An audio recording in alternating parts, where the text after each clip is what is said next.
तर नमस्कार मित्रांनो, स्वागत आहे आपल्या एका नवीन व्हिडिओमध्ये. मित्रांनो, आजच्या व्हिडिओमार्फत आपण पुसेगाव मैदानातील काही टॉपचे पहिरे सांगणार आहोत. तर व्हिडिओ नक्कीच शेवटपर्यंत बघा.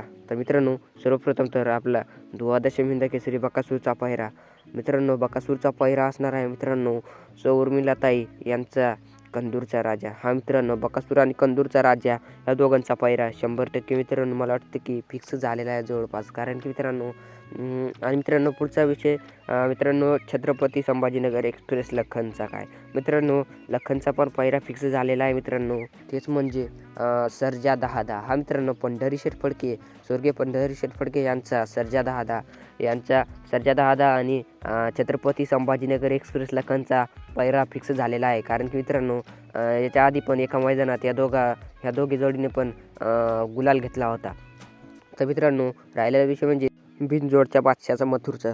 तर मित्रांनो, मथुरचा आधी पहिरा 100% घरची जोडी म्हणजे घरचा साज पळायला फिक्स झालेला होता. पळेल म्हणजे असं फिक्स झालेला होता. पण मित्रांनो आपल्या सर्जाच्या पायाला म्हणजे छोटा रॉकेट सर्जाच्या पायाला काहीतरी दुखापत झालेली आहे मित्रांनो. त्याच कारणामुळं आपल्याला सर्जा पळताना दिसणार नाही. तर मित्रांनो नेमकं मथुर कोणत्या बैलासोबत पळताना दिसणार. तर मित्रांनो मथुर पळताना दिसणार आहे मित्रांनो बाबऱ्यासोबत. हा मित्रांनो, बावऱ्या आणि मथुर ही जोडी आपल्याला 100% पळताना दिसणार आहे मित्रांनो. आणि बावऱ्या आजकाल बऱ्याचशा अशा मैदानामध्ये गुलाल घेत आहे मित्रांनो. आणि बावऱ्या पण एक टॉपचा पहिरा असणार आहे.